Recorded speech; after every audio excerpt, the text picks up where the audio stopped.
मेरे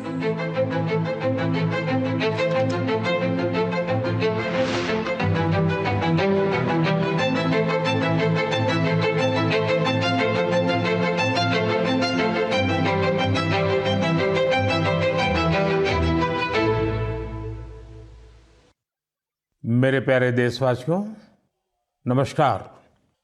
मन की बात में एक बार फिर बात होगी देश की सफलताओं की, देशवासियों की उपलब्धियों की। पिछले कुछ हफ्तों में स्पोर्ट्स हो, साइंस हो या संस्कृति, बहुत कुछ ऐसा हुआ है जिस पर हर भारतवासी को गर्व है। अभी हाल ही में शुभांशु शुक्ला की अंतरिक्ष से वापसी को लेकर देश में बहुत चर्चा हुई। जैसे ही शुभांशु धरती पर सुरक्षित उतरे, लोग उछल पड़े। हर दिल में खुशी की लहर दौड़ गई। पूरा देश गर्व से भर गया। मुझे याद है, जब अगस्त 2023 में चंद्रयान-3 की सफल लैंडिंग हुई थी, तब देश में एक नया माहौल बना। साइंस को लेकर, स्पेस को लेकर बच्चों में एक नई जिज्ञासा भी जागी। अब छोटे छोटे बच्चे कहते हैं, हम भी स्पेस में जाएंगे, हम भी चांद पर उतरेंगे, स्पेस साइंटिस्ट बनेंगे। साथियों, आपने इंस्पायर मानक अभियान का नाम सुना होगा। यह बच्चों के इनोवेशन को बढ़ावा देने का अभियान है। इसमें हर स्कूल से 5 बच्चे चुने जाते हैं। हर बच्चा एक नया आइडिया लेकर आता है। इससे अब तक लाखों बच्चे जुड़ चुके हैं और चंद्रयान-3 के बाद तो इनकी संख्या दोगुनी हो गई है। देश में स्पेस स्टार्टअप भी तेजी से बढ़ रहे हैं। 5 साल पहले 50 से भी कम स्टार्टअप थे, आज 200 से ज्यादा हो गए हैं, सिर्फ स्पेस सेक्टर में। साथियों, अगले महीने 23 अगस्त को नेशनल स्पेस डे है। आप इसे कैसे मनाएंगे? कोई नया आइडिया है क्या? मुझे नमो ऐप पर जरूर मैसेज भेजिएगा। साथियों, 21वीं सदी के भारत में आज साइंस एक नई ऊर्जा के साथ आगे बढ़ रही है। कुछ दिन पहले हमारे छात्रों ने इंटरनेशनल केमिस्ट्री ओलंपियाड में मेडल जीते हैं। देवेश पंकज, संदीप कुची, देवव्रत प्रियदर्शी और उज्जवल केशरी, इन चारों ने भारत का नाम रोशन किया।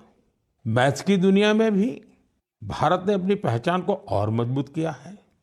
ऑस्ट्रेलिया में हुए इंटरनेशनल मैथमेटिकल ओलंपियाड में हमारे स्टूडेंट्स ने 3 गोल्ड, 2 सिल्वर और 1 ब्रॉन्ज मेडल हासिल किया है। साथियों, अगले महीने मुंबई में एस्ट्रोनॉमी और एस्ट्रोफिजिक्स ओलंपियाड होने जा रहा है। इसमें 60 से ज्यादा देशों के छात्र आएंगे, वैज्ञानिक भी आएंगे।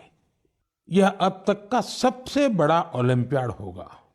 एक तरह से देखें तो भारत अब ओलंपिक और ओलंपियाड दोनों के लिए आगे बढ़ रहा है। मेरे प्यारे देशवासियों, हम सभी को गर्व से भर देने वाली एक और खबर आई है यूनेस्को से। यूनेस्को ने 12 मराठा किलों को वर्ल्ड हेरिटेज साइट्स के रूप में मान्यता दी है। 11 किले महाराष्ट्र में, 1 किला तमिलनाडु में। हर किले से इतिहास का एक एक पन्ना जुड़ा है। हर पत्थर एक ऐतिहासिक घटना का गवाह है। सल्लेर का किला, जहां मुगलों की हार हुई, शिवनेरी, जहां छत्रपति शिवाजी महाराज का जन्म हुआ, किला ऐसा जिसे दुश्मन भेद न सके। खांदेरी का किला, समुद्र के बीच बना अद्भुत किला। दुश्मन उन्हें रोकना चाहते थे, लेकिन शिवाजी महाराज ने असंभव को संभव करके दिखा दिया। प्रतापगढ़ का किला, जहां अफजल खान पर जीत हुई, उस गाथा की गूंज आज भी किले की दीवारों में समाई है। विजय दुर्ग, जिसमें गुप्त सुरंगें थी, छत्रपति शिवाजी महाराज की दूरदर्शिता का प्रमाण इस किले में मिलता है। मैंने कुछ साल पहले रायगढ़ का दौरा किया था। छत्रपति शिवाजी महाराज की प्रतिमा के सामने नमन किया था। ये अनुभव जीवन भर मेरे साथ रहेगा। साथियों, देश के और हिस्सों में भी ऐसे ही अद्भुत किले हैं जिन्होंने आक्रमण झेले, खराब मौसम की मार झेली, लेकिन आत्मसम्मान को कभी भी झुकने नहीं दिया। राजस्थान का चित्तौड़गढ़ का किला, कुंभलगढ़ किला, रणथंभौर किला, आमेर किला, जैसलमेर का किला तो विश्व प्रसिद्ध है। कर्नाटका में गुलबर्गा का किला भी बहुत बड़ा है।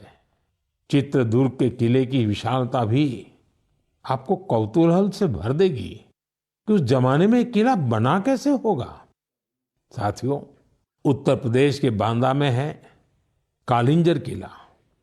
महमूद गजनवी ने कई बार इस किले पर हमला किया और हर बार असफल रहा। बुंदेलखंड में ऐसे कई किले हैं। ग्वालियर, झांसी, दतिया, अजयगढ़, गढ़कुंडार, चंदेरी, ये किले सिर्फ ईंट पत्थर नहीं है, ये हमारी संस्कृति के प्रतीक है।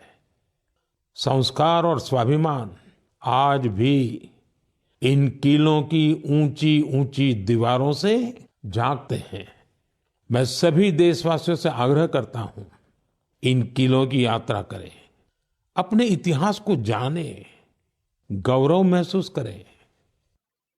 मेरे प्यारे देशवासियों, आप कल्पना कीजिए, बिल्कुल भोर का वक्त, बिहार का मुजफ्फरपुर शहर, तारीख है 11 अगस्त 1908। हर गली, हर चौराहा, हर हलचल उस समय जैसे थमी हुई थी। लोगों की आंखों में आंसू थे, लेकिन दिलों में ज्वाला थी। लोगों ने जेल को घेर रखा था, जहां एक 18 साल का युवक अंग्रेजों के खिलाफ अपना देश प्रेम व्यक्त करने की कीमत चुका रहा था। जेल के अंदर अंग्रेज अफसर एक युवा को फांसी देने की तैयारी कर रहे थे। उस युवा के चेहरे पर भय नहीं था, बल्कि गर्व से भरा हुआ था। वो गर्व जो देश के लिए मर मिटने वालों को होता है। वो वीर, वो साहसी युवा थे खुदीराम बोस। सिर्फ 18 साल की उम्र में उन्होंने वो साहस दिखाया जिसने पूरे देश को झकझोर दिया। तब अखबारों ने भी लिखा था, खुदीराम बोस जब फांसी के फंदे की ओर बढ़े तो उनके चेहरे पर मुस्कान थी। ऐसे ही अनगिनत बलिदानों के बाद, सदियों की तपस्या के बाद हमें आजादी मिली थी। देश के दीवानों ने अपने रक्त से आजादी के आंदोलन को सींचा था। साथियों, अगस्त का महीना इसीलिए तो क्रांति का महीना है। 1 अगस्त को लोकमान्य बाल गंगाधर तिलक की पुण्यतिथि होती है। इसी महीने 8 अगस्त को गांधी जी के नेतृत्व में भारत छोड़ो आंदोलन की शुरुआत हुई थी। फिर आता है 15 अगस्त, हमारा स्वतंत्रता दिवस। हम अपने स्वतंत्रता सेनानियों को याद करते हैं, उनसे प्रेरणा पाते हैं। लेकिन साथियों, हमारी आजादी के साथ देश के बंटवारे की टीस भी जुड़ी हुई है। इसलिए हम 14 अगस्त को विभाजन विभीषिका स्मृति दिवस के रूप में मनाते हैं। मेरे प्यारे देशवासियों, 7 अगस्त 1905 को एक और क्रांति की शुरुआत हुई थी। स्वदेशी आंदोलन ने स्थानीय उत्पादों और खासकर हैंडलूम को एक नई ऊर्जा दी थी।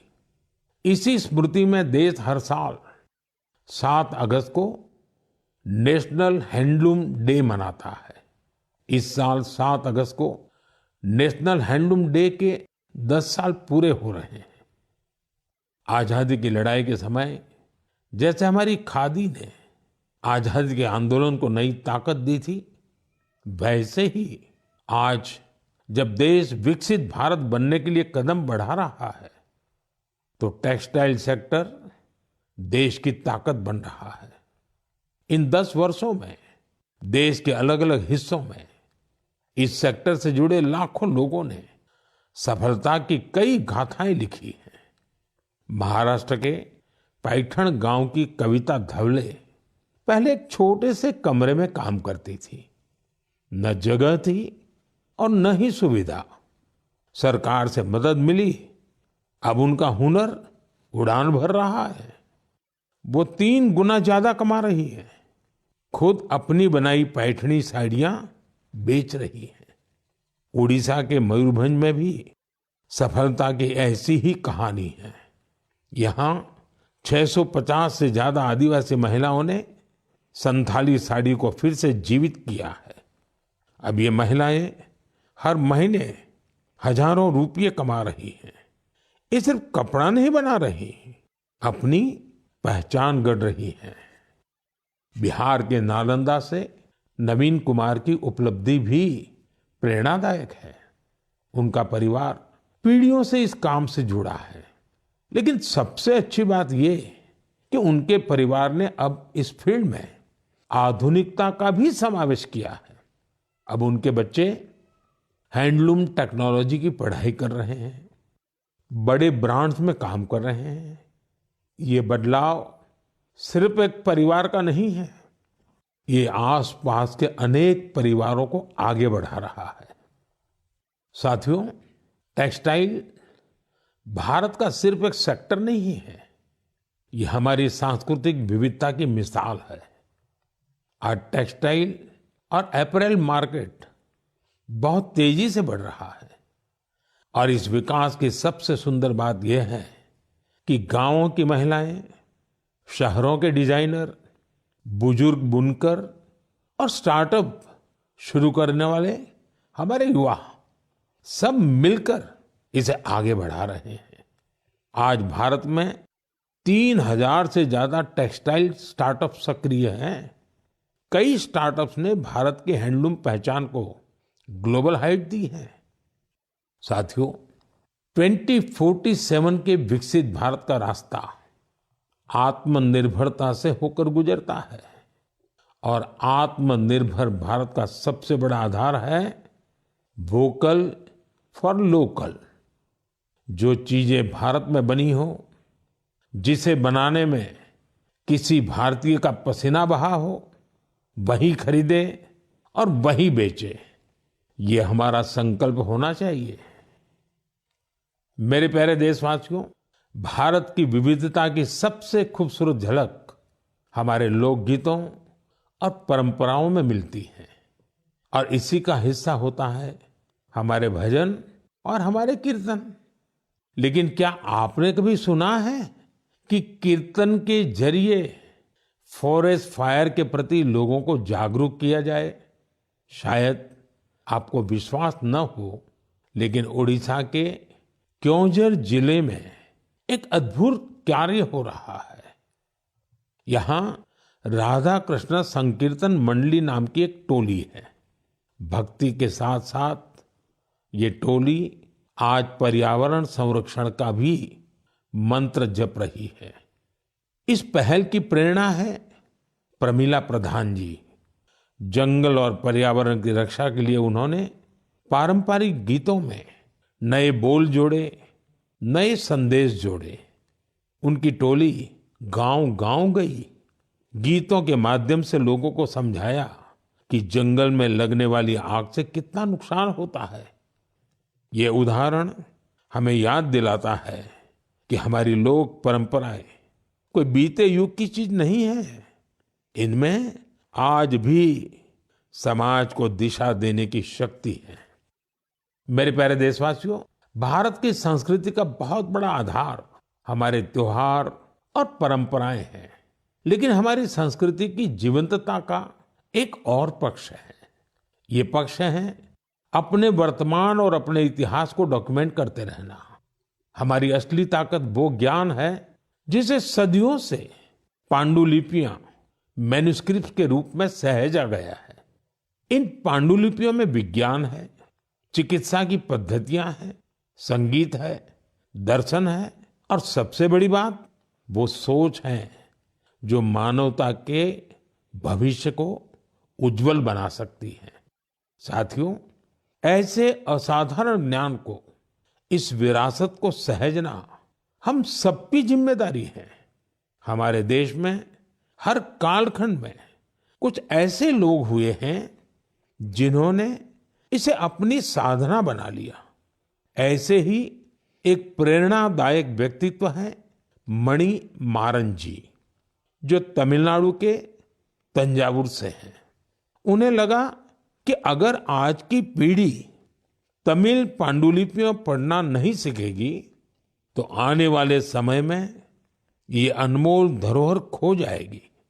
इसलिए उन्होंने शाम को कक्षाएं शुरू की, जहां छात्र, नौकरी पेशा युवा, रिसर्चर सब यहां आकर के सीखने लगे।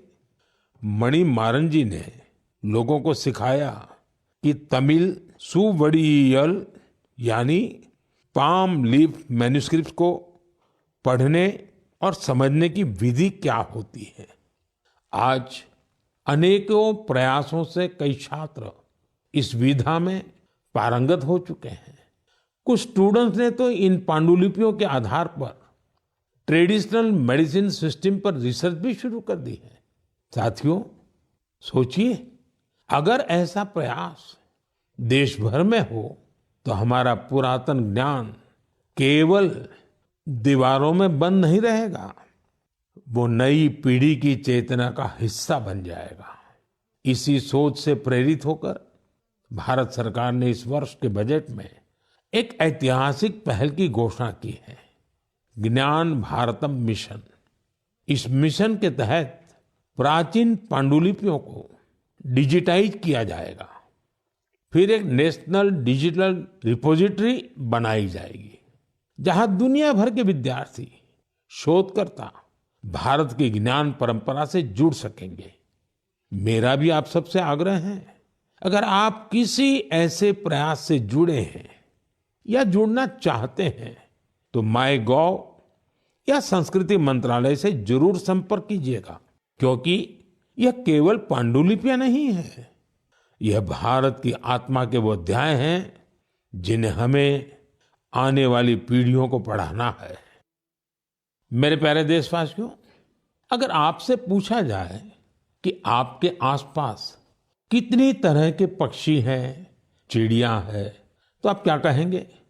शायद यही कि मुझे तो रोज 5-6 पक्षी दिख ही जाते हैं या चिड़िया दिख ही जाती हैं। कुछ जानी पहचानी होती हैं, कोई अनजानी, लेकिन ये जानना बहुत दिलचस्प होता है कि हमारे आसपास पक्षियों की कौन कौन सी प्रजातियां रहती हैं।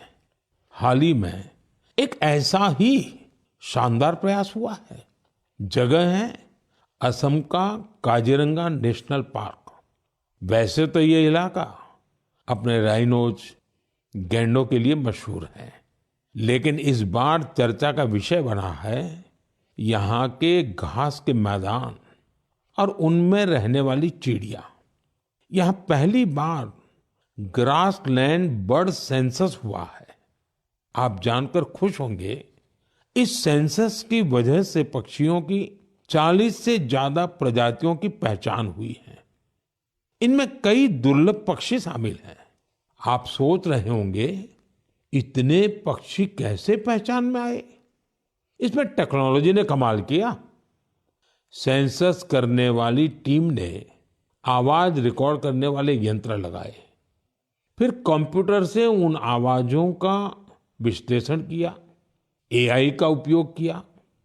सिर्फ आवाजों से ही पक्षियों की पहचान हो गई, वो भी बिना उन्हें डिस्टर्ब किए। सोचिए, टेक्नोलॉजी और संवेदनशीलता जब एक साथ आते हैं तो प्रकृति को समझना कितना आसान और गहरा हो जाता है।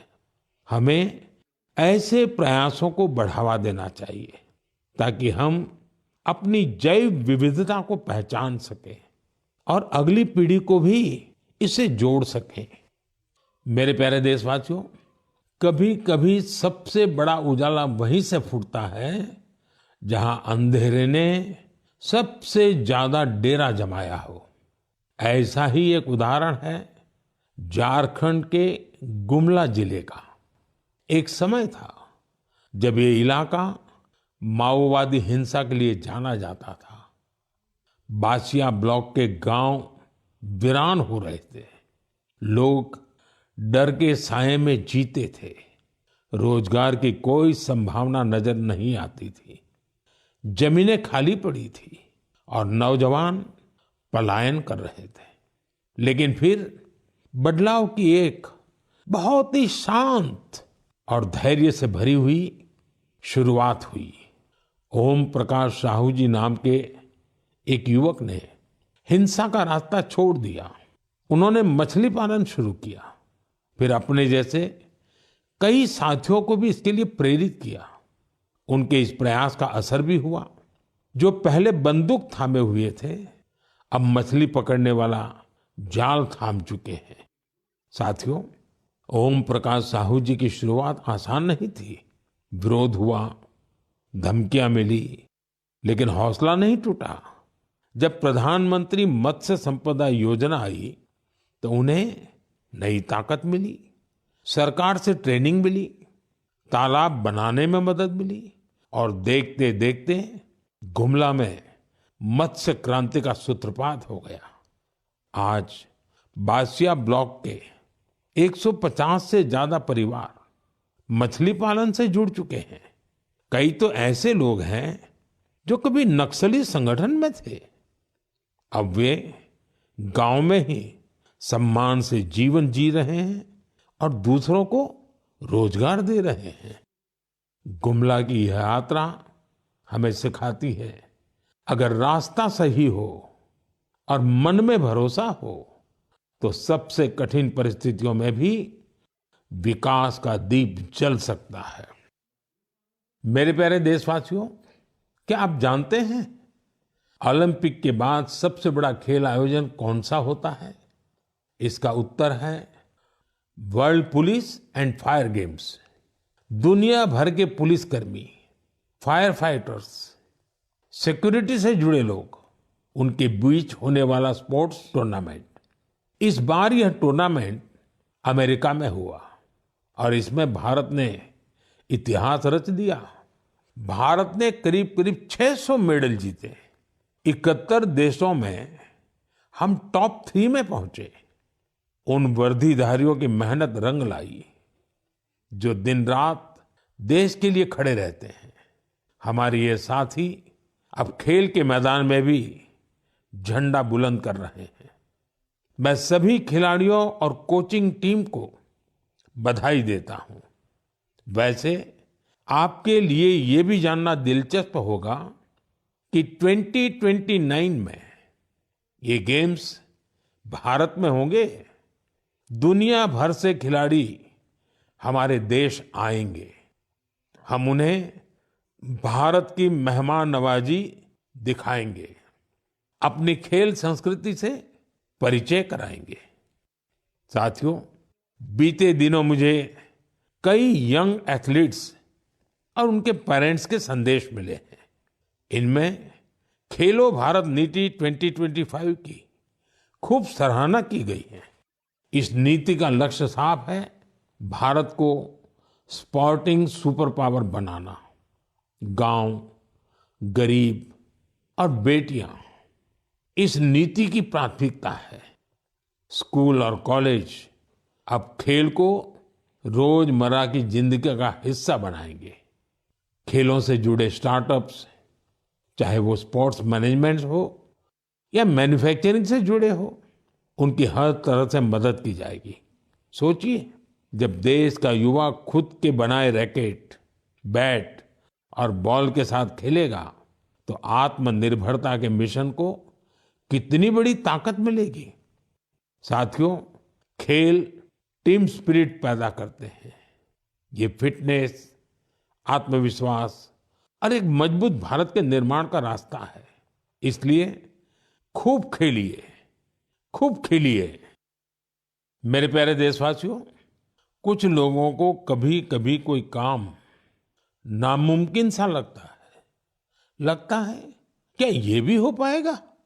लेकिन जब देश एक सोच पर एक साथ आ जाए तो असंभव भी संभव हो जाता है। स्वच्छ भारत मिशन इसका सबसे बड़ा उदाहरण है।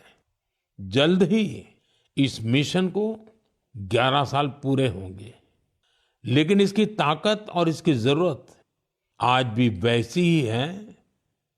इन 11 वर्षों में स्वच्छ भारत मिशन एक जन आंदोलन बना है। लोग इसे अपना फर्ज मानते हैं और यही तो असली जनभागीदारी है। साथियों, हर साल होने वाले स्वच्छ सर्वेक्षण ने इस भावना को और बढ़ाया है। इस साल देश के 4,500 से ज्यादा शहर और कस्बे इससे जुड़े 15 करोड़ से अधिक लोगों ने इसमें भाग लिया। ये कोई सामान्य संख्या नहीं है, ये स्वच्छ भारत की आवाज है। साथियों, स्वच्छता को लेकर हमारे शहर और कस्बे अपनी जरूरतों और माहौल के हिसाब से अलग अलग तरीकों से काम कर रहे हैं और इनका असर सिर्फ इन शहरों तक नहीं है, पूरा देश इन तरीकों को अपना रहा है। उत्तराखंड में कीर्तिनगर के लोग पहाड़ों में वेस्ट मैनेजमेंट की नई मिसाल कायम कर रहे हैं। ऐसे ही बेंगलुरु में टेक्नोलॉजी से ऑर्गेनिक वेस्ट मैनेजमेंट का काम हो रहा है।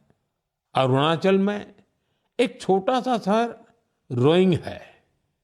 एक समय था जब यहाँ लोगों के स्वास्थ्य के सामने वेस्ट मैनेजमेंट बहुत बड़ा चैलेंज था।